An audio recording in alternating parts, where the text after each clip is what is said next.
Hi, this is Drew Jones of Drew's Guitar Shop in Seattle, Washington. And today I just wanted to do a short little video about stringing and getting the right number of winds around the posts, and stuff that I've talked about a lot in videos in the past where I've done restringings and talked about tuners and all of this stuff. Anyway, this came in recently, and if you notice, what's going on here is that this string has gone down into the hole and it's been kinked around the side, and it's gone halfway around the tuner, and then it goes off to the bridge. This isn't even a full wind around the tuner. And this is a problem because what is going on here is that you see this little kink right here, this little kink that has to happen as a result of that string kind of breaking away at a horizontal angle and then going around. This is a weak point. So you've bent the steel here, and that has weakened it. And the problem is that because there aren't any windings on this to speak of, really, this little kink is actually taking the brunt of all of the pressure from that string. Eventually, this is going to break. This is going to give, and when it does, it's going to break right here, and it's a bass string, so it's going to break pretty dramatically. Like, bass strings have a lot of pressure. They're big strings, and so when they snap, they really snap. They go. And it's potentially even a dangerous thing to have that happen. So let's not do that. I've shown people in the past in videos how I like to use my fingers as kind of a measuring stick for measuring the slack. So I'll put the string through and then I'll pull it back out again, and I'll put some fingers down to kind of measure that slack. And usually what I'll do on basses is I'll measure about 4, and then I'll cut a little bit beyond the tuner, and then I'll string that and I'll wrap it around a couple of times by hand and continue the rest with the tuner. I'll say that on Fender style headstocks with this style of tuner, all of these posts come in different sizes, and so this 4-finger thing isn't necessarily going to work on your bass, but it may. Using that method and that distance usually leaves this one a little bit long, and sometimes leaves this one a little bit long, and I have to go back and I have to kind of trim those a little shorter. But what I'll say is it's much better to, kind of overshoot it and have to go back and kind of trim the string and then go back and rewind it than it is to cut it short, because there's nothing to be done about this. There's no way to fix this. Even if there's a lot of string down below there that can be kind of drawn out, if you did that and wrapped it around, this really weak point that you've made is going to be like over here, and it's going to be even more likely to snap. So, don't do this. Bass strings are expensive, guys. Part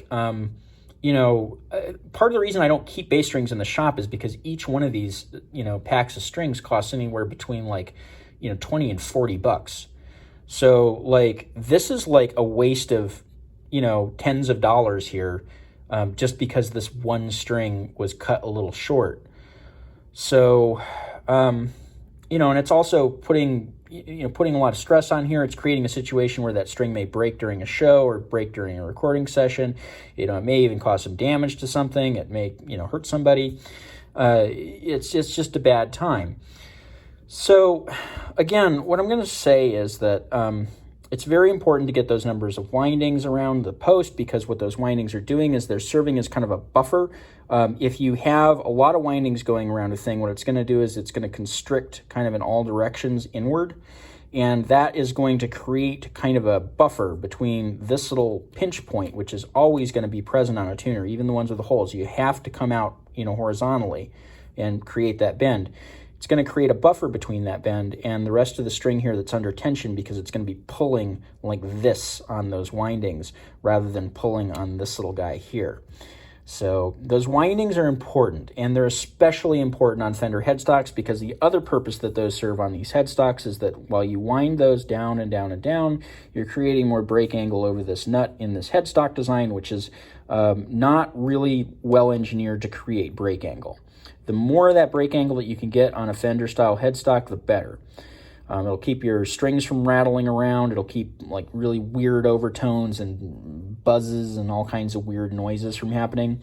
And if you don't have a string tree to create that that little breakaway angle, like in the case of these two tuners, you're going to have to do it manually with those windings. And so just keep that in mind. It's better to overshoot than it is to undershoot. Always better to overshoot than it is to undershoot. What do they say in carpentry? Measure twice, cut once. make sure you measure that out before you cut it, because once you cut it, you're married to that length. And if it's like this, you're probably leaving yourself with a situation that's going to be problematic down the road and not so much time. So anyway, this has been Drew Jones of Drew's Guitar Shop in Seattle, Washington. There's a link to my Ko-Fi and my Patreon in the description of the video. If you found this particularly helpful and want to shoot me a few bucks, that's awesome and really appreciate it.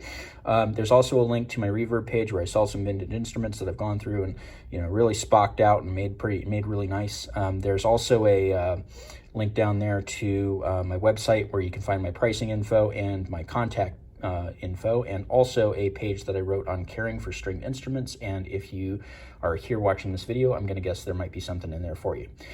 Something that I'm adding to my latest videos here is that if you have a question for me that you want to leave in the comments, and it's more than like 1 or 2 sentences, I prefer to take those via Ko-Fi because they do sometimes take some time to answer, and I'm totally willing to sit and even talk with somebody on the phone and walk you through something. But it does take time, and my time here at the shop, this is kind of what I do for a living. So it's definitely helpful if I get paid for that time. So anyway, this has been Drew Jones of Drew's Guitar Shop in Seattle, Washington. Thank you for watching.